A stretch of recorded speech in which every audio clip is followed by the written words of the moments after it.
신율의 뉴스 정면 승부 1부 정치 김앤장으로 시작할 텐데요. 자, 오늘도 함께해 주실 두 분 여러분들께 소개해드리겠습니다. 먼저 장성철 공론센터 소장 나와 계십니다. 안녕하십니까? 안녕하세요. 예, 김민아 시사평론가 나와 계십니다. 어서 오십시오. 안녕하세요. 예, 이제 뭐 내일 그 탄핵 심판 최후 그 뭐라 그래야 돼요? 변론이라고 그래야 되나요? 진술. 예, 뭐 진술 그거 있잖아요.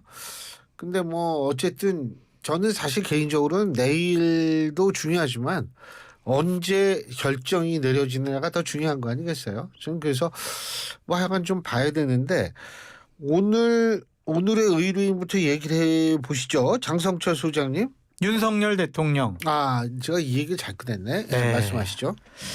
내일 최후 변론 진술을 하시잖아요. 김민하 평론가님 또 웃어요. 왜요? 또 윤석열 대통령 하려고 그랬어요? 아니, 이 아닙니다. 먼저 어떤 건지 모르겠어요. 예, 말씀하시죠. 감탄입니다. 감탄. 역시 장성철 평론가님은 대단하시다. 근데 있잖아. 사회생활이 점점 늦어요. 네. 우리 김민하 평론가. 아니 이 국면에 윤석열 대통령 변호한다 이렇게 나서기는 진짜 쉽지 않죠. 쉽지 않은데 예. 그걸 한다고 하니까. 네. 제가 뭐 변호하겠습니까? 그냥 평이죠, 평. 짧게만 말씀드리면 내일 최후 변론 진술하시잖아요. 본인이 하고 싶은 얘기 하지 마시고요. 국민이 듣고 싶어하는 얘기 하셨으면 좋겠습니다. 전곡을 찌르시네. 네, 마지막 기회라고 생각을 하시고요. 괜히 또 본인 변명하시고 여러 가지 상황 설명하시다가 국민들 더 화나게 할 수 있거든요. 그렇게 된다면은 보수 우파가 완전히 무너지고 망가질 수밖에 없을 거예요.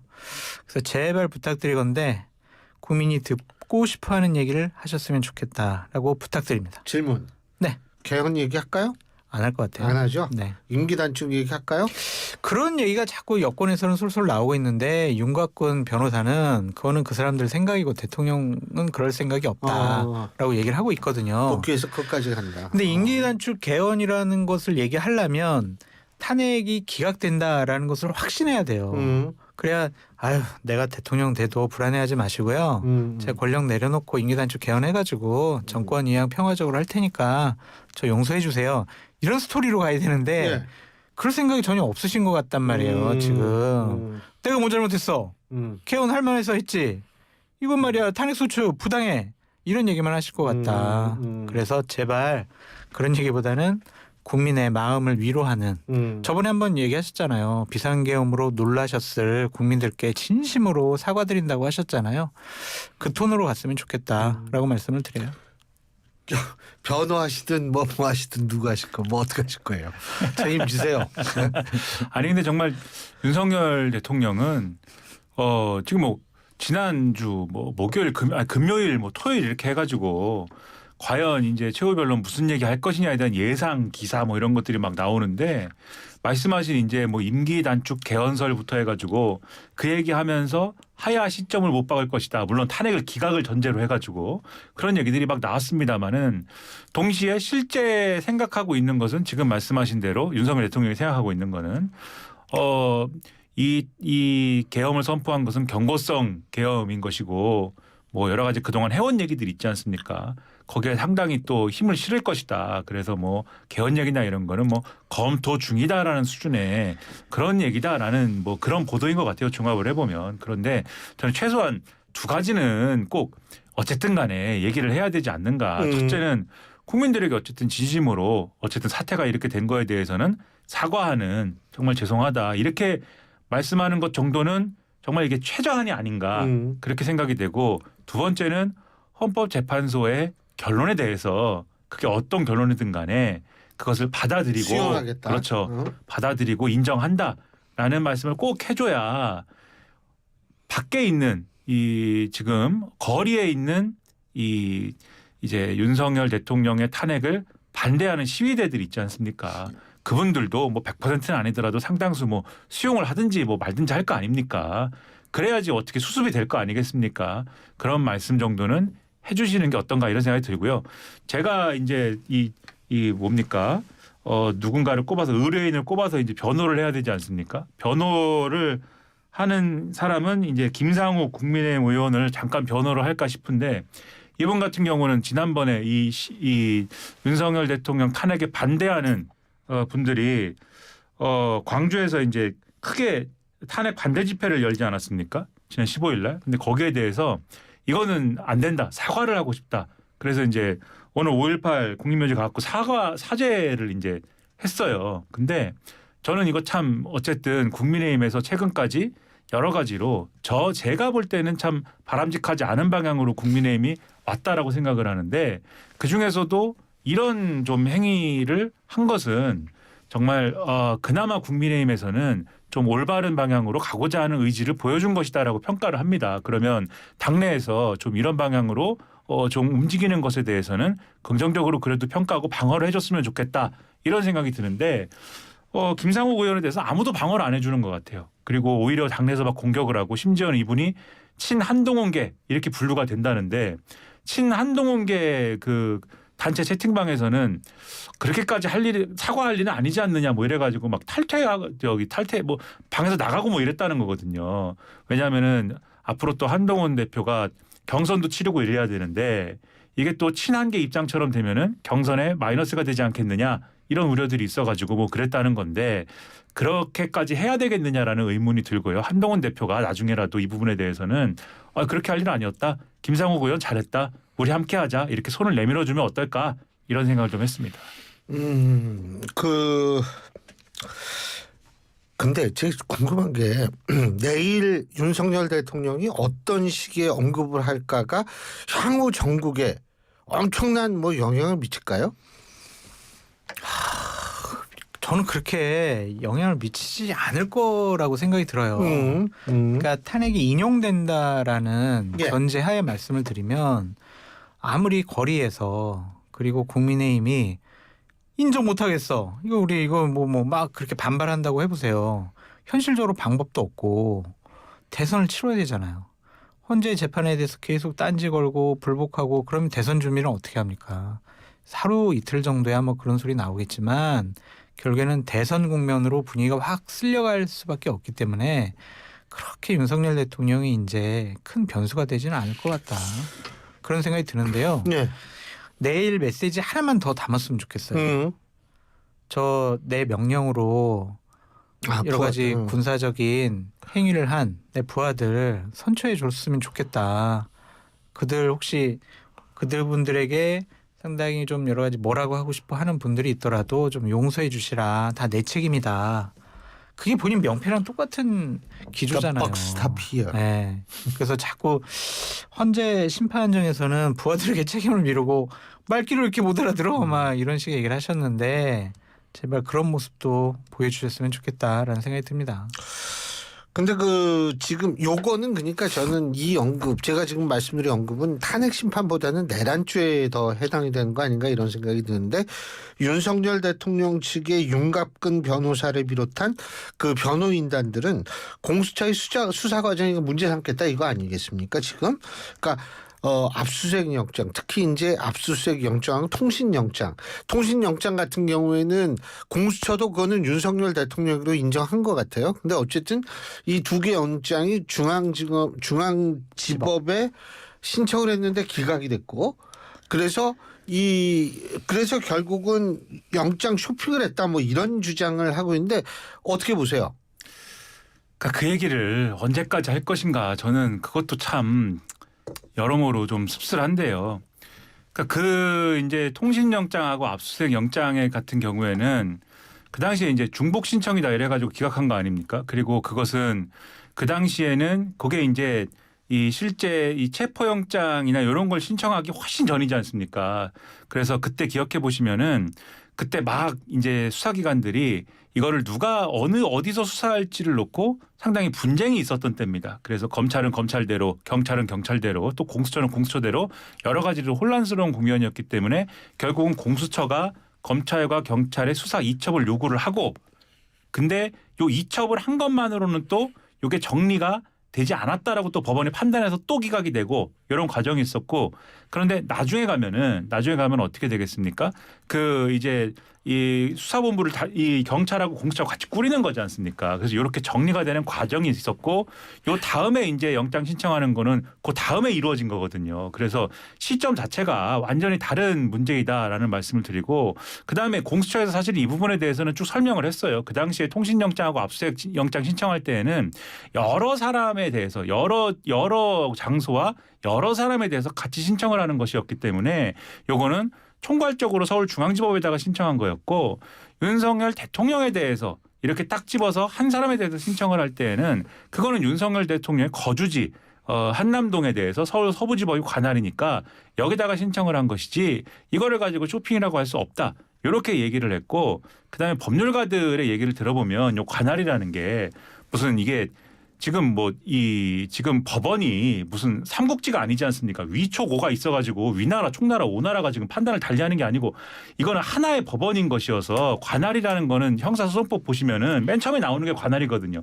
관할에는 여러 기준이 있는 것이고 거기에 해당하면은 무리가 없는 것입니다. 그래서 서울중앙지법에다가 신청하면 나오는 건데 서울 서부지법에 신청하면 안 나오고 뭐 이런 개념도 아니거니와 실제로 이후에 그 체포 적부심을 거쳤지 않습니까?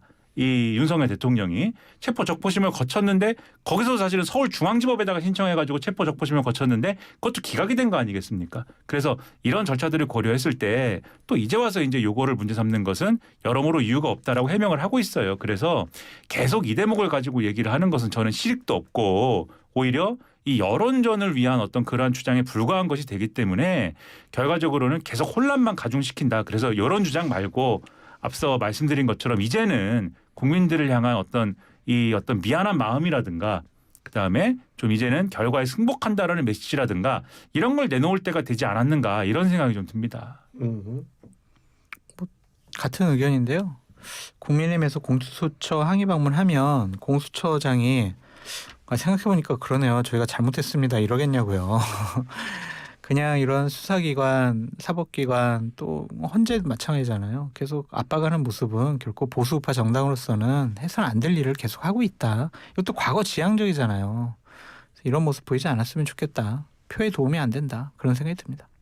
근데 민주당의 저는 움직임 이거 굉장히 중요할 것 같은데 오늘 국민의힘 향해서 3대 조치를 공개 요구했다고 하는데 하나는 윤석열 대통령에 대한 제명과 출당 조치 그리고 계엄 해제 표결 불참 발언을 한 권영세 위원장의 대국민 사과와 자진 사퇴 그리고 문영배 헌법재판소장 관행 등에 대해서 허위 사실을 유포한 당직자 해임 이런 건데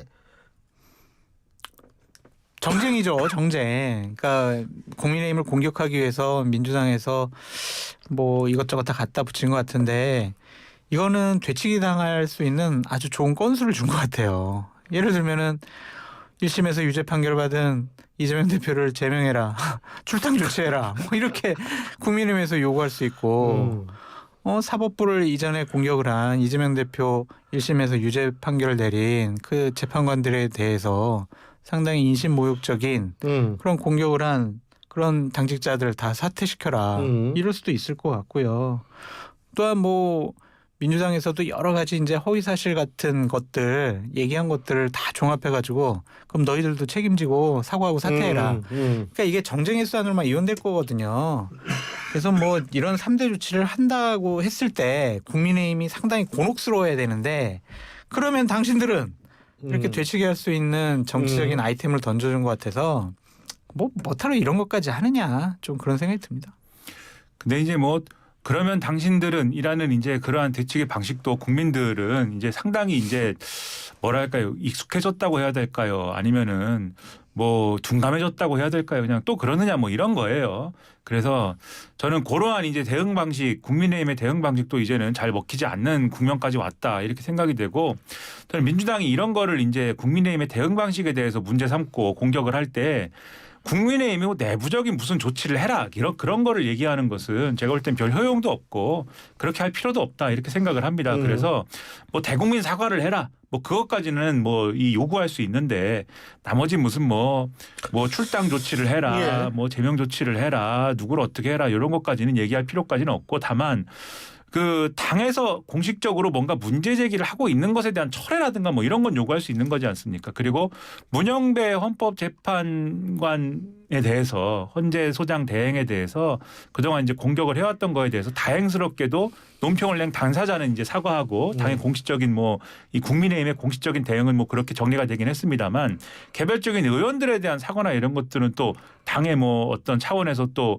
당 차원에서는 아니라 할지라도 이런 것들에 대한 철회나 사과는 요구할 수 있을 것 같아요. 그래서 예. 그런 방식으로 좀 문제를 풀어가는 게 차라리 나은 방식이다라고 봅니다. 근데 문제는 뭐냐면 문영배 헌법재판소장 권한 대행에 대해서 민주당이 나서가지고 사과하라 뭐 이렇게 되면 오히려 역설적으로 헌법재판소에 있어서의 어떤 정치적 중립 이런 거를 이거 당연하지라고 생각했던 사람들조차도 왜 민주당이 나서지?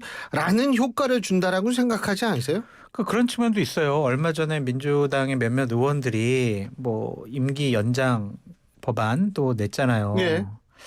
그런 것은 헌재를 또 정치적으로 이용하는 거 아니냐 그런 식의 공격을 받을 수가 있으니까. 이게 헌재 문영배 소장이 자기가 나서서 사과해라 이렇게 하면 괜찮아요. 이거는 네. 본인 문제니까. 그렇죠. 근데 민주당이 나서는 게 모양새가 영 안 좋다는 얘기도 있어서요. 그래서 막 민주당이 옹호해 주는 것도 부적절해 보이고 국민의힘이 공격하는 것도 적절하지 않은 것 같습니다. 그래서 헌재는 법과 양심과 헌법에 따라 가지고 판결을 할 수 있도록 건들지 않았으면 좋겠어요. 왜 자꾸 흔들어요? 아니 그 양쪽에서 전반적인 공격하고 한쪽은 대신 방어. 이게 모양이 영 헌법재판소 모양이 안 좋아진다는 얘기가 있어가지고. 근데 이거를 예를 들면 자기들한테 유리한 결과를 내놔라. 이런 취지로 예를 들면 이런 주장을 하고 있다라는 게 명확한 어떤 메시지라고 한다면은 그런 취지의 비판이 충분히 가능하다. 저는 그렇게 생각을 하는데 정치권이 우리 흔들지 말자. 라고 하는 거는 또 충분히 얘기할 수 있는 대목 아니겠습니까? 어느 정당이 하든지 간에. 그래서 저는 민주당이 요거는 이제 톤앤 매너의 문제라고 보는데 지금 말씀하신 것처럼 뭐 임기 문제를 건드린다든지 이런 거는 제가 볼 땐 과하다고 봐요. 그런 것들은. 그래서 그런 거를 지금 이 시기에 입법을 하겠다라고 나서는 거는 오해 살 수 있는 부분이니까 그런 것들은 굉장히 불필요한 문제라고 보지만 특히 문영배 소장에 대해서는 지금 과합니다. 대단히 그 국민의힘. 과한 정도가 아니고 사실은 그건 완전 인격 모독이 엄청나게 많아요. 그 도저히 입에 담을 수가 없잖아요. 그렇죠. 예. 그 제가 길을 지나가다가도 꼭 국민의힘에서 한 건 아닙니다만은 무슨 단체가 하는지는 뭐 정확히는 제가 보지 못했습니다만은 정말 뭐 이런 거를 현수막으로 걸어놨나 싶을 정도의 그런 메시지를 막 걸어놓은 것들을 계속 보고 있습니다. 그러면 그 정도 됐으면은 저는 어쨌든 책임 있는 공당이라고 하면 헌법재판소 흔들지 말자. 정치권은 이 헌법재판소에 대해서만큼은 앞으로도 그렇고 좀 이렇게 좀 개입하거나 뭐 흔들지 말자라는 메시지를 계속해서 또 내주는 것도 필요하다. 그런 판단은 가능할 걸로 보여서 메시지와 행보를 좀 신경 써서 한다는 전제하에 그러한 메시지를 좀 계속해서 강조하는 것은 필요할 수도 있겠다. 이런 생각을 하고 있습니다. 알겠습니다. 제일 중요한 문제가 있는데 요거 고민이네. 이거 올해 좀 얘기를 했으면 좋겠는데 이걸 여기서 얘기해야 되나 2부에서 얘기해야 되나 되게 고민인데 갈 때까지 하시죠. 갈 때까지 가자고요? 갈 때까지 하시죠. 자 그러면 지금 얘기하죠. 이 국민의힘 지지율 중도층 10%포인트 빠진 거 어떻게 보세요? 지난주에 신율 교수님께서 국민의힘 뭐 토론회 가셔가지고 아주 주옥 같은 말씀을 많이 하신 거 저도 잘 읽어봤는데 결국에는 선거는 중도 싸움이잖아요. 예. 근데 지금 국민의힘이 하는 행동, 메시지 이런 것들은 제발 중도층 우리 지지하지 말아주세요라고 항변하는 것 같아요. 그러니까 당연히 여론조사에서는 중도층에서 지지율이 떨어질 수밖에 없고 대선에서는 양 지지층은 최대한 결속은 하겠지만 중도층이 저렇게 민주당에게 좀 더 많은 지지를 보내준다면 국민의힘으로서는 대선 결과는 이거는 뻔하다 그렇게 볼 수밖에 없잖아요. 그래서 어쩔 수 없겠다라고 생각을 하겠지만 탄핵 심판이 이제 결정되고 나면 보다 더 합리적이고 상식적인 국민의힘의 모습으로 돌아와라. 자꾸 윤석열 대통령 옹호하고 소속 의원들이 윤석열 대통령 찾아가서 면회하고 정광훈 목사 집회 가가지고 막 극렬한 자극적인 발언 해대고 이래서는 안 되거든요. 민주당은 지금 중도보수당이다라고 하면서 그쪽에 걸맞는 입맛에 맞는 정책들을 계속 내놓잖아요. 그런데 본인들은 계속 헌재 공격하고 정광훈 목사한테 찾아가고 이게 뭐 하는 거예요. 선거를 포기한 사람들 같거든요.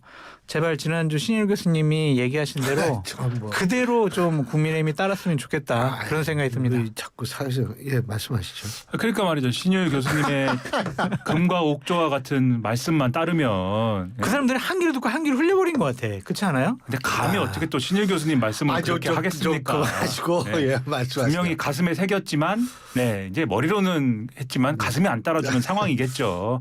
그런 것이겠지만은 어쨌든 간에 지금 뭐 국민들이 다 보고 있는 상황 아니겠습니까? 네. 여론조사 결과 크게 세 가지가 영향을 미친 거 아닐까라고 생각이 드는데 첫 번째가 말씀하신 대로 국민의힘이 지금까지 뭘 보여줬습니까 국민들한테 윤석열 대통령의 비상계엄 불법적 비상계엄 선포 옹호하기만 하고 그리고 조기 대선 치를 가능성 굉장히 높다라는 거 전 국민들이 다 알고 느끼고 있을 텐데 윤석열 대통령 방어하느라고 조기 대선 준비조차 우리는 못하고 있어요라고 하는 걸 온몸으로 지금 보여주고 있지 않습니까? 물론 내부적으로는 아마 준비를 하고 있을 거예요. 하고 있지만 겉으로 얘기를 못하지 않습니까? 심지어 드러내놓고 나와가지고 우리 조기 대선 아직 준비하고 있지 않아요라고 막 얘기를 해야 되고 유력 대권주자들한테 당 대표격 되는 비대위원장이 조기 대선 얘기하지 마. 원내대표가 조기 대선 얘기 드러내놓고 하지 말자. 이렇게 얘기하는 당이 돼버리지 않았습니까? 그런 걸 보고선 어떤 중도층에 해당하는 유권자가 국민의힘에 다시 한번 좀 이 정권을 맡겨보고 싶다. 이런 생각을 어떻게 하겠습니까? 그렇기 때문에 정당 지지율 떨어질 수밖에 없을 거고요. 두 번째는 이 중도의 영역에서 보통 이 중도의 영역에서는 좀 이 중도에 있는 유권자층은 양당을 좀 깐깐하게 따져볼 텐데 그동안 국민의힘이 마음에 안 들더라도 민주당과 이재명 대표에 대해서 좀 망설였던 게 좀 민주당과 이재명 대표도 준비가 되지는 않은 것 같다. 이런 느낌들이 있었던 거 아니겠습니까? 그리고 그렇게 생각한 굉장히 중요한 요인이 이른바 사법 리스크라든지 이런 뭔가 이게 판결이 나오고 뭐 이러면은 뭔가가 좀 가다가 막히고 이런 거 아니야? 이런 느낌이 있었기 때문 아니겠습니까? 그런데 이게 뭐 판결 일정이나 이런 거는 그대로 있지만 이슈라는 차원에서 지금 중도 보수 얘기가 나오면서 소위 말하는 판결이 어쨌다 뭐 사법 리스크가 어쨌다 이런 얘기는 지금 이슈라는 차원에서 뒤로 밀려버린 거잖아요. 그리고 중도 보수 얘기가 나오면서 어쨌든 민주당 뉴스는 뭔가 뭐 지향, 정책, 노선 이런 얘기로 일단은 전환이 돼버린 거 아니겠습니까? 그러면서 중도 보수의 마음이 약간은 움직였다. 저는 이렇게 보거든요.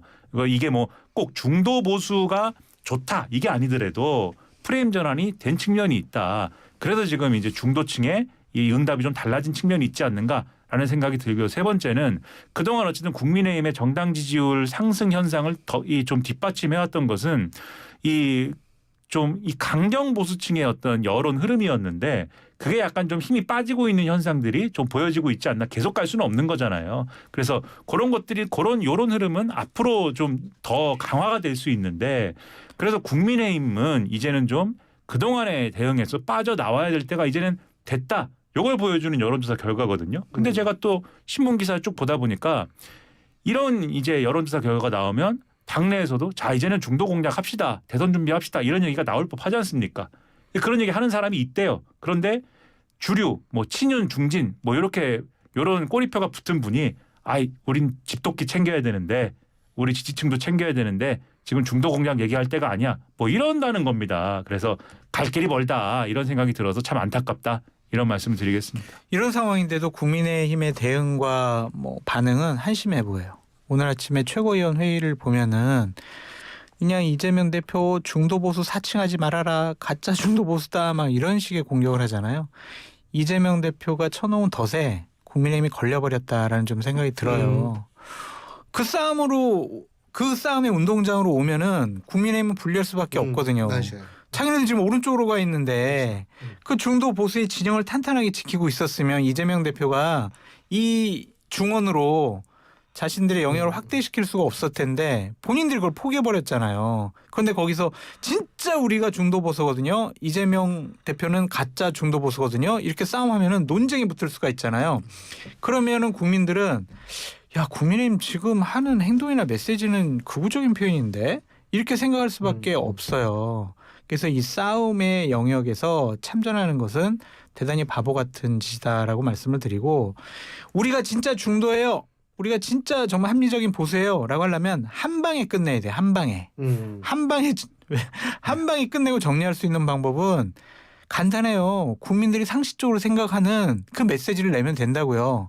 비상계엄 잘못됐고요. 비상계엄 선포하면은요. 국민의힘 의원들 전부 참석해가지고 비상계엄 해제 결의안 이거 우리 다 찬성표 던지겠습니다. 그리고 탄핵 우리가 찬성할게요. 이러면은 국민들이 그래 합리적이구만. 중도 보수는 국민의힘이지 이렇게 생각할 텐데 비상계엄이 되더라도 거의 투표 안 한다고 그러고 탄핵은 이거는 반대한다고 그런 사람들을 어떻게 우리가 중도 보수라고 생각을 하겠냐고요. 그래서 그 싸움에서 그냥 이재명 대표랑 말싸움 하려고 하지 말고 단칼에 끊어버려라. 그렇게 말씀드립니다. 그 굉장히 중요한 부분인 게 정치는 설명하면 안 되거든요. 그럼요. 한 큐로 이게 딱 찔러오는 정리해야죠. 게 이건데 이게 자꾸 설명한다라는 사실 자체는 그거 자체가 사실은 본인들의 입장이 아주 곤란하다는 거. 왜냐하면 설명을 해야 된다는 건 사실 그렇거든요. 그러니까 오히려 국민의힘이 한 방으로 보여준 거는 그러니까 계엄을 반대하고 윤석열 대통령 탄핵에 찬성한 자기네 한동훈 대표를 날려버리고 한동훈 지도부를 붕괴시키고 거의 한동훈 대표를 내쫓아버린 거지 않습니까? 그걸 한 방에 보여준 겁니다. 그러니까 한 방에 보여줘가지고 없어졌잖아요. 한동훈 대표가. 그리고 권성동 원내대표가 뭐 이렇게 나타나고 뭐 이런 상황이 이제 진행된 거 아닙니까? 그리고 나서 이제 권성동 원내대표가 비대위원장까지 할까요? 뭐 이렇게 가다가 그건 좀 너무해. 쌍권 체제 어때? 이렇게 해가지고 지금 이렇게 된 거거든요.